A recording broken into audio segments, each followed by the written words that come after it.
Welcome to the Startempire Wire Founders Podcast, where we make entrepreneurial founders a top priority. Each episode features risk takers, business builders, community shapers, institutional and government supporters in our local startup ecosystem. Tune in weekly to hear all about what's happening with the movers and the shakers of Southern California's Inland Empire and beyond. All right, ladies and gentlemen, welcome to the Founders Podcast. Today, I am with Cheryl Smith of Beyond Tiny, and I just recently met Cheryl, and I want to allow her to introduce herself and her startup and tell us a little bit more about what's going on. So tell us a little bit about yourself first, Cheryl. Okay. Cheryl Smith, as you know, super excited to be here. I am the CEO founder of Beyond Tiny, which came from my love for tiny houses. I got fixated on HGTV, like I'm sure many of you have as well, watching the tiny house shows, the rebuilds and remodels and stuff. And I said, man, I just want to build a tiny house. I was super excited. That was as far as my thought process went. I didn't look at it as a business per se. It was just all about just wanted to build one. And so I started down this 1 year journey. It took me a year to do it and lots of mistakes along the way, but I learned so much and got it finished. And then I said, wow, I want to Airbnb it. That's going to be my goal. I'm going to Airbnb it. Everyone said, oh, you could make a lot of money, because when we did the first build, not only was it just a tiny house on wheels, but it also had a deck, it came with a jacuzzi, and it came with a sauna. So it was like a whole little luxury resort, if you will, in this little 205 square foot space. And full washer and dryer, full bathroom, full kitchen, queen size loft. It was just tons of fun. And I would just go in there and sit and look at it. And I said, man, if anyone comes in here and messes up my tiny house, I'm going to be so upset and I'm going to cry. This is not going to be a good moment for me. And so I didn't put it on Airbnb. I was nervous. So I started thinking, and then I said, you know what? I'm just going to start renting to travel professionals, people who need a place to stay for a month or two or three or four, however long, people that are being transferred from one part of the country to another to assist on a project, and they need to find a place to stay, because that's one thing that this country really needs more of, is short-term rentals, because no one is going to sign a 1-year lease when they're only going to be in town for 4 months. No one can that. And so once I decided to do that and I started moving forward in that direction, 3.5 years later, I haven't looked. It has awesome. Been a wonderful experience. I've met amazing people. And since then, we've built more. We've redone more. The one that I'm sitting in right now is a rebuild of a little vintage Scotty Sero trailer. And we rent this as a short-term rental as well. People absolutely love it. So it's just, we found a niche in the need of what people need when they're away from their families and away from home. Okay. Yeah, that's good. All right. So tell us, number one, what inspired you, like, when you were young? Like, were you ever thought you would be an entrepreneur, business owner? Like, how did you get the entrepreneur spark? I think that was always in me. Of course, I went to college and I got my 4-year degree. I got my master's, but I just wanted to always do my own thing and be in control of my life the way that I saw fit. Even though I did the corporate world part, both private sector, government sector. As a child, I loved horses. And so I started riding horses when I was 8. Awesome. And by the time I was 13, I was so involved in horses. I was training on my own. I was at a position where I could run a 30 horse ranch, from giving shots to administering medication, feeding, training, everything. And then training on my own. I had 6 different clients by the time I was 15 and making a lot of money, and I loved it. My mom was so glad when I could drive. She didn't have to drive me anymore. Yes, that's so. But that instilled in me a few things actually. Hard work is everything. Listening to people who are smarter than you and don't think you know everything. Surrounding yourself with people who are smarter than you. Yeah. Responsibility. If you say you're going to do something, do it. Follow through. I know I only said 2 things. Yeah. And then just determination. And I tell people, if you're starting a new business, just do something every day in your business. Yeah. Doesn't matter how big or how small, but something in every time day. You'll be like, what? Yes. Yeah. You look back and you're like, yeah, no, that's great. That's great. Man, I could totally relate to, those points are, I would say those are on point. Because it's the foundation of what it takes to be a good entrepreneur. Let's go a little bit more into the origin of your startup. I know, you talked about, that already a little bit.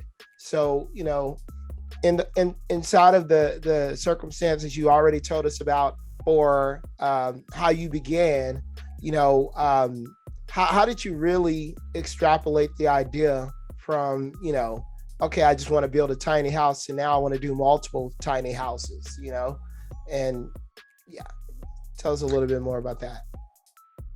I was satisfied with just the one at the beginning, and I was like, oh, this will be nice, some extra income, so on and so forth.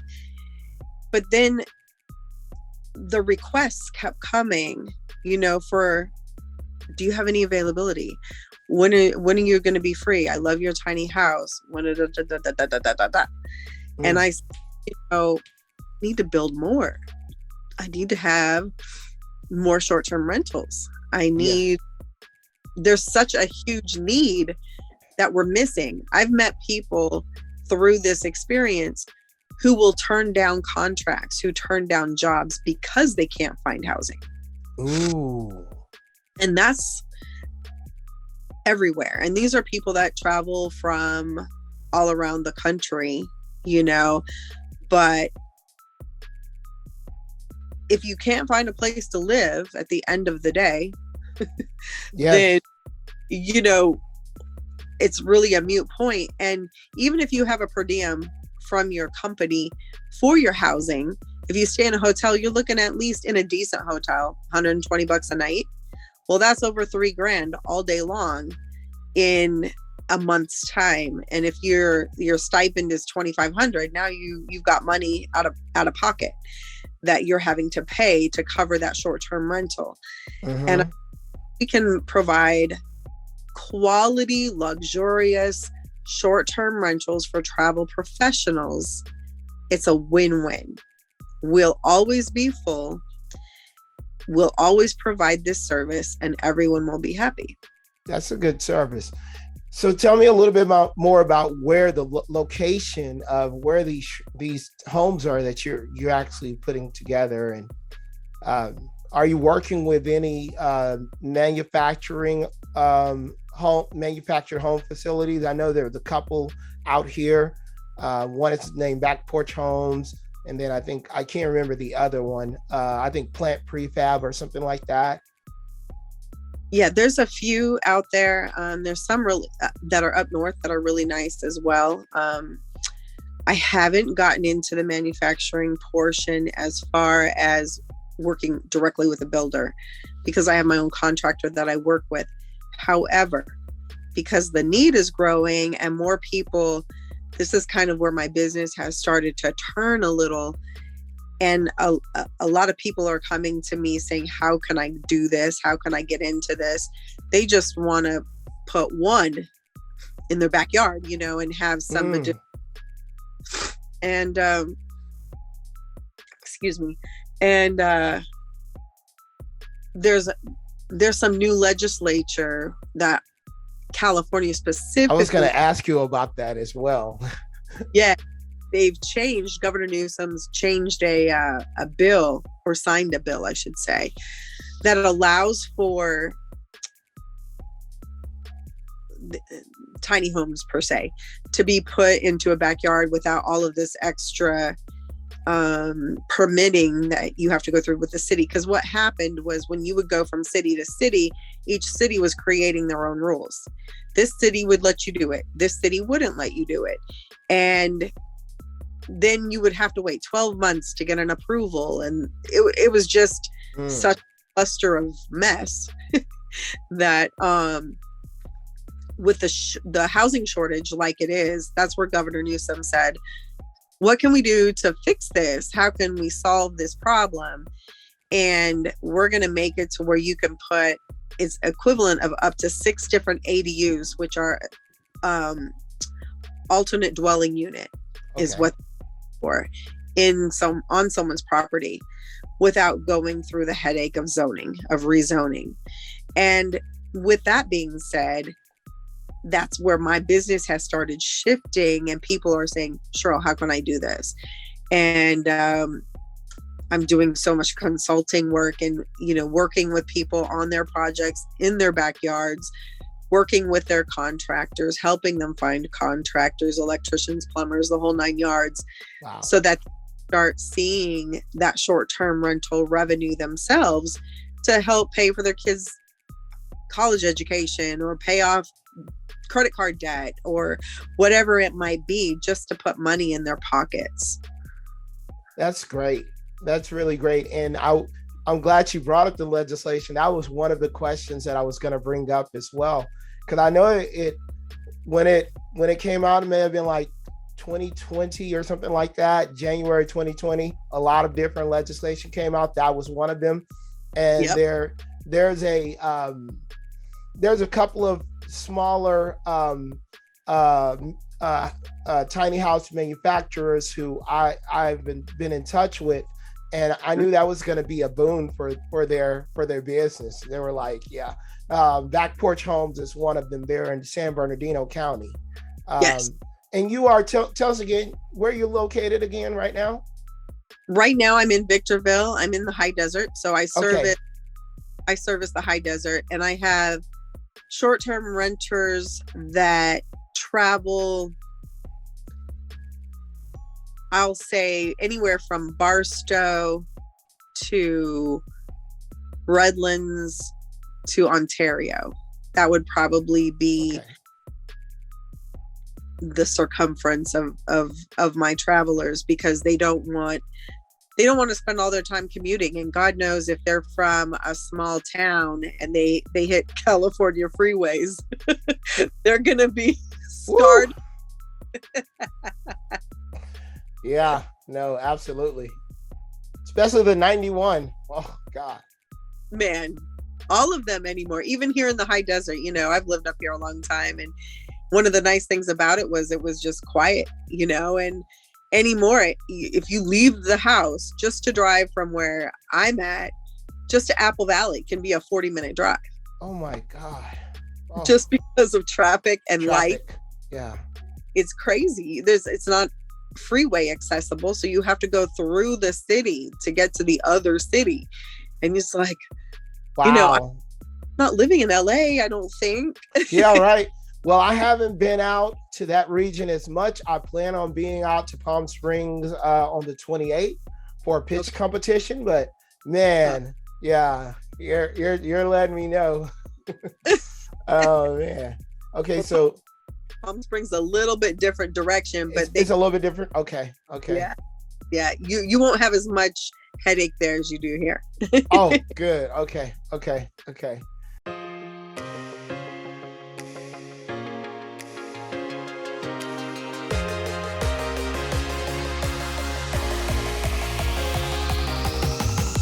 The Inland Empire startup ecosystem industry is tremendously fragmented.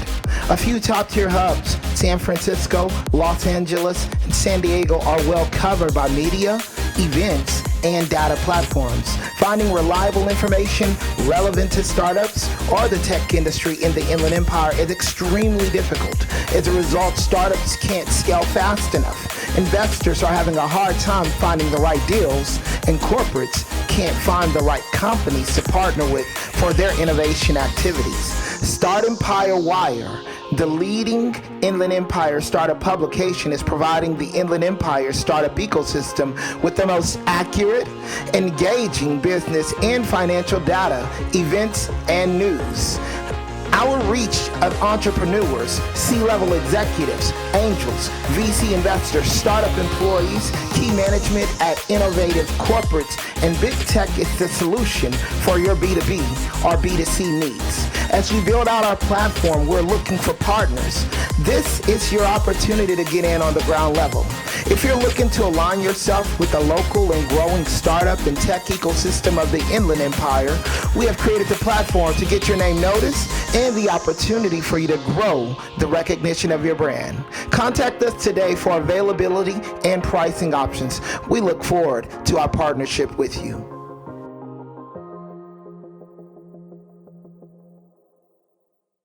All right, so tell us a little bit more about the growth of your startup. You already told us, where you started, but like up to this point, like how have you grown and what is some of the growth that you've seen? I think the number one thing I would say for myself, but also for anyone starting up a business, is once you do something, whatever it is, and you see it come to fruition, you actually see it through the very first thing you choose to do, the confidence that you get is huge. And I can do this. I did it. This wasn't as bad and as painful. I mean, it might be painful because you're going to make a lot of mistakes at the beginning. Man, some of the plumbing mistakes, huge. But so, tell us about the growing pains. Yeah, what are some of the biggest growing pains you've experienced? One of the things that when you're doing a build and you set up your plumbing, check your plumbing, run water through your plumbing before you close up your walls. Oh man. Oh no. Man, we had the tiny house was pretty much done. We had just installed the washing machine. It's a washer dryer combo. So it washes your clothes and then it turns into a dryer in the same bin. Okay. Oh. And it's very efficient. You see those a lot in apartments. You'll see them in motorhomes. Wow. Or tiny houses. So we had just installed it. I was all excited. Remember, this is my first build. So every little thing we did was like monumental. And I'm like doing the chicken dance all through the tiny house, right? Yes. Yes. And we turn it on and I hear the water going and I see it going in the bin. And I'm like, ooh, yay, we're going to wash some clothes. And all of a sudden, the wall next to the washing machine, all this water is running down from the bottom of the wall into, and I'm like, oh my gosh, everyone stop. So we shut the water off. Now, mind you, the wall where that plumbing was, on the back of that wall was where my shower was. Okay. Know if the issue was going to be the shower or the washing machine. But it only happened when the washing machine started, now that I think back. So I guess it had to be the washing machine. But on that shared wall was also this huge mirror that had been custom fit into this space with molding put around it. Okay. Yes. So to hang this mirror, it was like tons of like liquid nails, heavy duty liquid nails behind it. So you can't just pop this mirror off without breaking. Man. Yes. But we're sitting in there with these little chisel, like spatula things, gently trying to pull this mirror off, which took an hour and a half just to get the mirror Forever. off. Oh Yeah. God. And then all of the shiplap that was on the wall, that all had to come down, which was done with finish nails. Oh my goodness. And then we finally got it exposed. But before we could do all that, we had to pull the washing machine back out. So we had to, and when you're in a tiny house, you're in tiny spaces. So you can't just move it out because now it's in your walk space. So you have to move all the way out. Man. It was, oh my goodness. We still laugh about that. And it is what it is. But I saw where the leak was and I called my plumber. He came out, we fixed it. Then we put it back together. So we lost 2 days, which when you're paying for this, that's 2 days of labor also with your contractor. Yes. That because you didn't check your water fittings and your plumbing before you put the walls together. Man, that is a growing pain right there. Ooh, it was rough. I can feel the pain of that one. Oh my goodness. Yeah.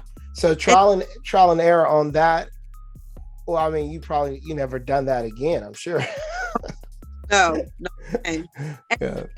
Is you think when you're building something, you know that you're doing a good job in your mind, right? All your dotted T's are crossed. So foolishly, I'm thinking, well, it's perfect. I'm never going to have any issues. And my contractors used to hear me talk, and I know they would smile amongst themselves because I was just new, I didn't know anything and I was still learning.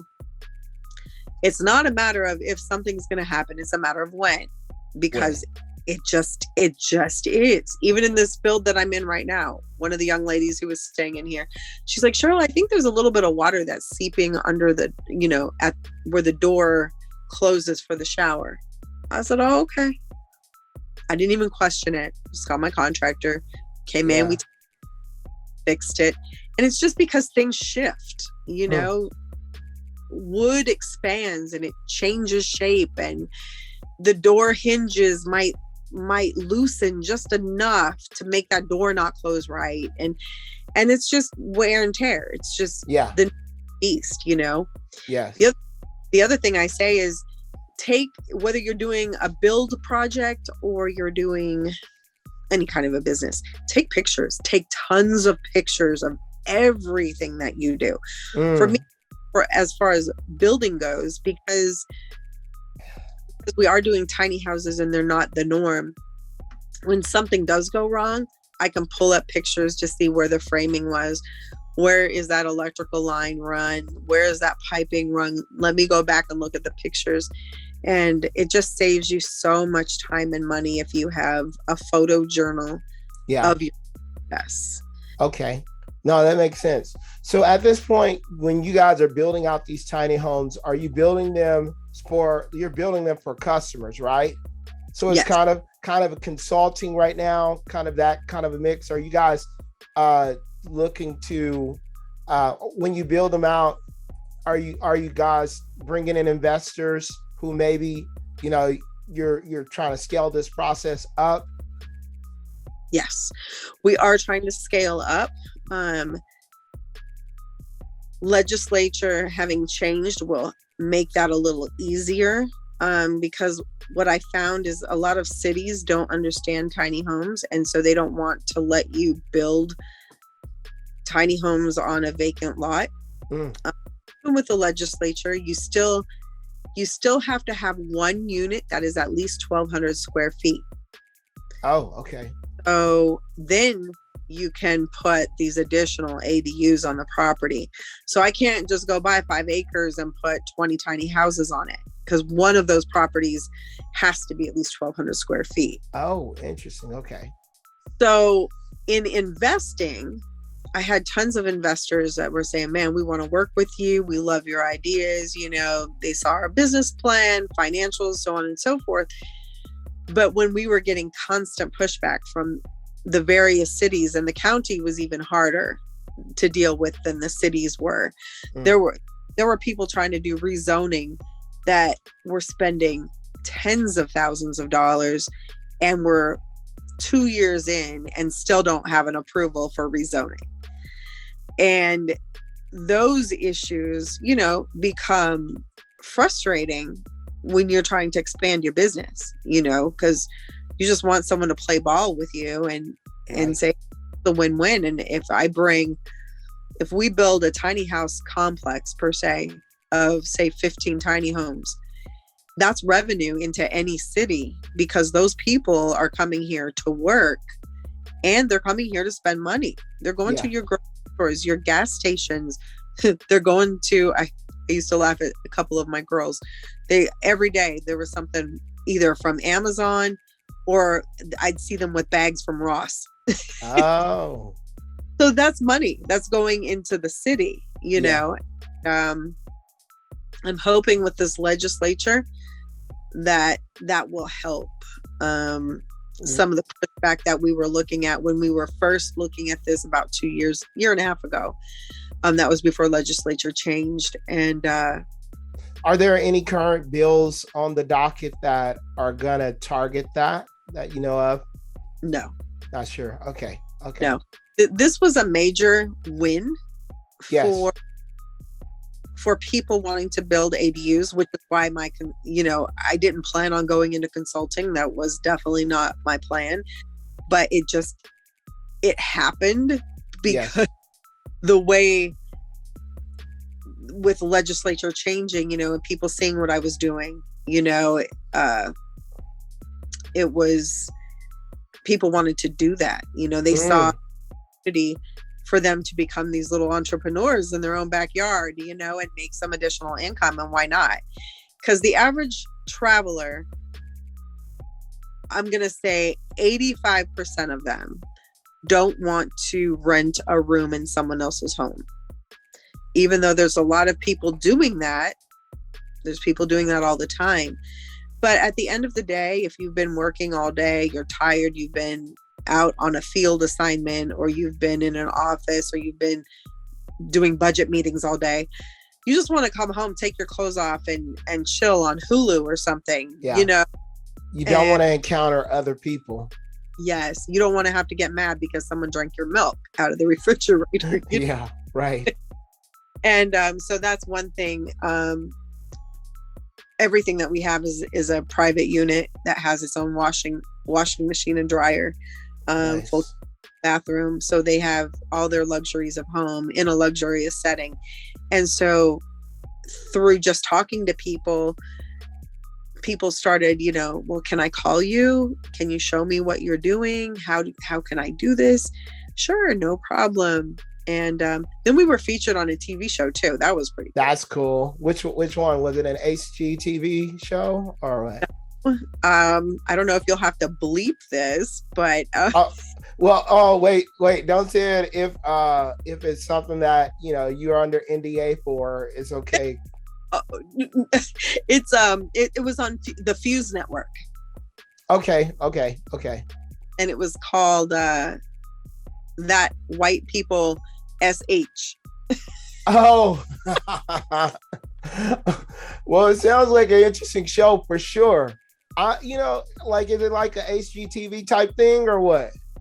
It was amazing. They found me and they brought their whole film crew out here. They sent up drones to do overhead. That's so cool. Tiny house. It was so much fun. The host is a comedian, King Karan. Okay.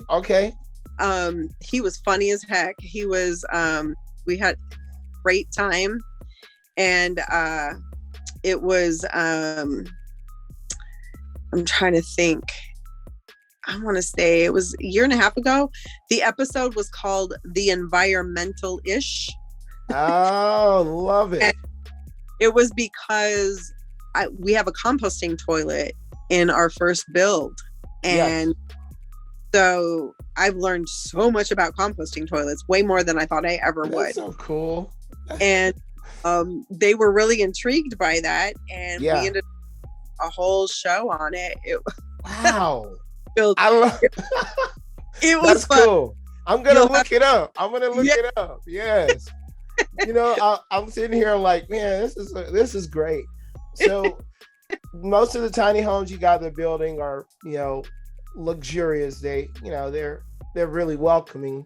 Yes. Tell us one of like the story of just one of the most beautiful ones that you love, that you put together, and where could people see it at? Well, here in Victorville is where everything is. I would say, even though the one I'm sitting in is not a tiny house per se, Okay. but I would say I'm the most proud of this one, even though it's a vintage trailer. Yes. It was originally purchased because I wanted to have something for me and my two granddaughters to go out and have a good time and just let them experience that lifestyle, Yeah. And long story short, it ended up becoming a short-term rental. And it's only 98 square feet. Wow. And it has what's called a wet room, which is a bathroom toilet combined. I mean, a bathroom and shower combined. Okay. In a 3x2 area. Whoa.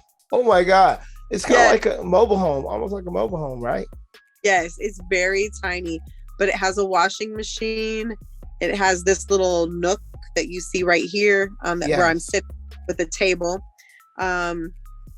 refrigerator, microwave, a full-size bed, television with surround sound, and kitchen, and all in 98 square feet. And it was such this was like 6 months. We had to take it down to the trailer. I mean, we had to demolish everything because the water damage in it was so bad, but got it for $500. That's amazing.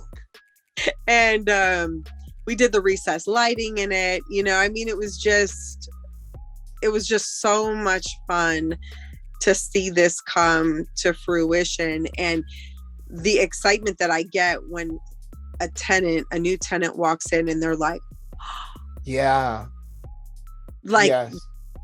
I feel like I just walked into a magazine. No, that's cool. I mean, looking at the photos of the tiny houses that you've done, they're pretty great. Mm-hmm. You guys are on your website and their Google. So one of these days we'll have to come out with a video crew and do something more. That'd be great if you'd be interested in that. Absolutely. Yeah. It would be fun. Maybe even do some video at some project sites, what ended up last minute this week, a project site. So that's awesome. So tell us about the current needs of Beyond Tiny. I know you started out, you had some investors. We found you on Crunchbase because we saw that you received some investment. But where are you at with, in the process of, Beyond Tiny? Are you seeking to meet different types of individuals? What are those unique needs that you currently have?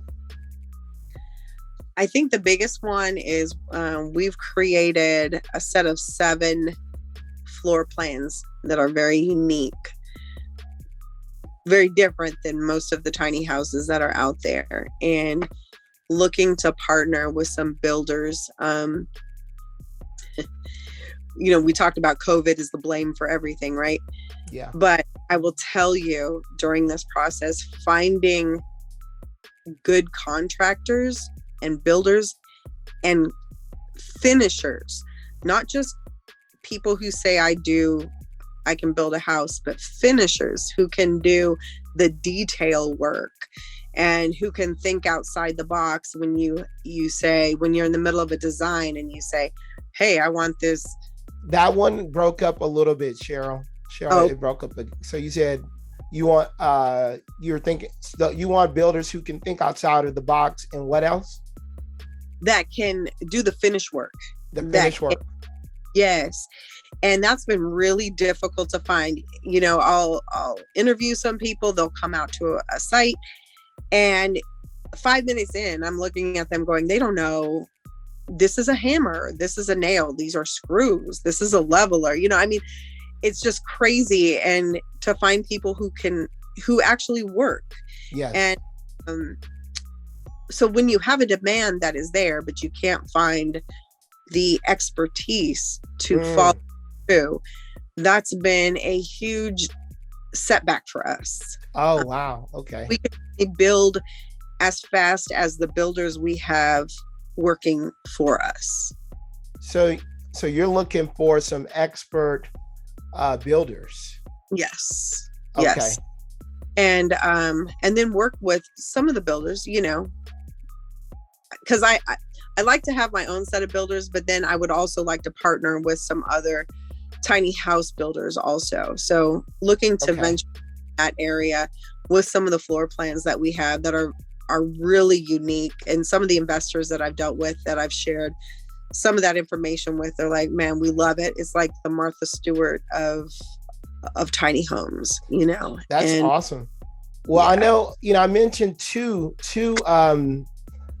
builders. They may or may not be exactly in the same realm, but I know one would be Back Porch Homes. And they're getting a new space in downtown Riverside. They were in San Bernardino for a while. Okay. And then I think Plant Prefab, I have to go back. We wrote about their company on Startempire Wire, but I've never talked with the owner yet, but they do like prefab homes as well. But I'm not certain, you know, how close of a connection that would be, but those are two that come to mind immediately. But certain there's Back Porch Homes. Back Porch Homes. Yeah. Okay. Yeah, and if you want to direct connect with him, I know him. He's a good friend of mine. That would be great. Yeah, Steven. So Love it. I'll definitely connect you with him. Okay. So tell me also the short-term goals of your startup, just really quickly. Okay. Let me say the long term, because it might actually be short term also. When I meet with tenants, and the way that we handle our tenants, the way that we handle our rentals and put them together, the questions that I get from tenants all the time is, can you build these little tiny house communities throughout the whole country? Because I would want to stay with Beyond Tiny wholeheartedly, because we feel special, we're taken care of, all of our needs are met. You look at just, let me make some money. You look at the traveler and you understand the traveler's needs, and you feel like we're in a resort, even though we're just away on business. So with that being said, my goal is to be able to long-term create tiny house resorts throughout the country as short-term rentals, because we need it. Like I said, I talk to so many people who tell me, you know, I canceled a contract because I couldn't find housing. Wow. And they didn't want to stay in someone else's home. And then, you know, these rental prices, we didn't go crazy with rental prices either, like everyone did with COVID. You know, people were charging, I was hearing stories of $2,000 for a room in someone's house. I'm like, yeah, it's true. Like, why? It's why? It's crazy. You know, now you're making it to where the person who has a job isn't able to get housing because you want to be selfish. No one is, you know, to give your stuff away for free, but it's got to be a win-win, because that's how you build a customer base that will follow you, that will always return to you when you're. And so with that mindset and how we function as a business, that's where my clients, my tenants will say, you know, if you could have a Beyond Tiny everywhere in the country, I would stay only with you guys. It's like having a Hilton, but it would just be maybe communities of 10 tiny homes in just various locations throughout the country. I love that. Yeah. It's like a tiny house resort. That's sounds like a. I mean, I would love to see that as well. You know, that's pretty awesome vision. So within the next, that's within the next 10 years, you're thinking, huh? Like next 5 to 10 years? yes. If I Okay. can that would say, yeah, let's do this, it could happen sooner. But in that, it's also then finding the real estate, it's finding the builders that want to play ball, and then making it happen.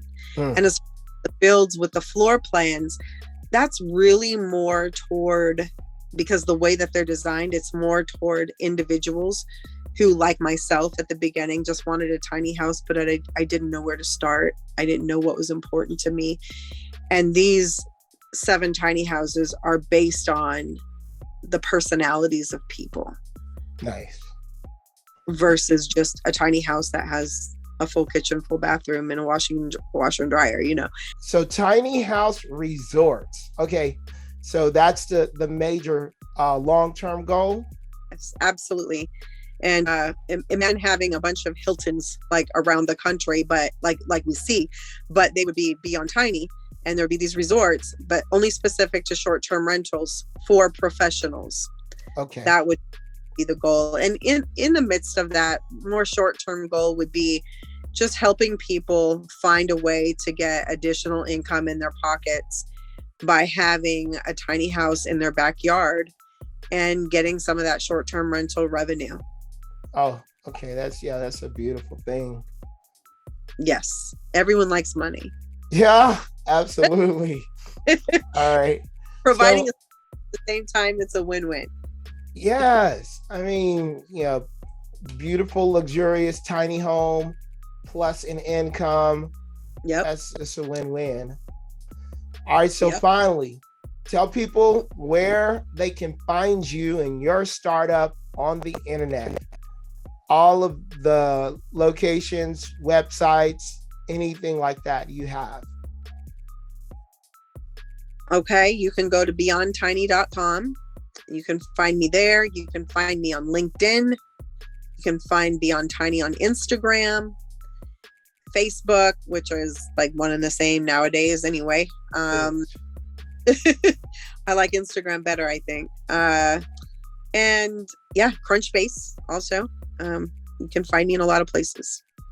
Yeah, we found you on Crunchbase. So yeah, and you're also on Google. But Okay. it really was good to have you on the interview, Cheryl. It was thank you. Yeah, thank you for sitting through all the little glitches. Hey. Yeah, if you can make it as well to the event, we'd love to have you there. Founders Night event. I would love it. You guys all in person. Awesome. All right, so for this is a wrap up for the Founders Podcast with Cheryl. Make sure you check out her business online, check out her startup online, and maybe even come to Founders Night so that you can meet her. Have a great day.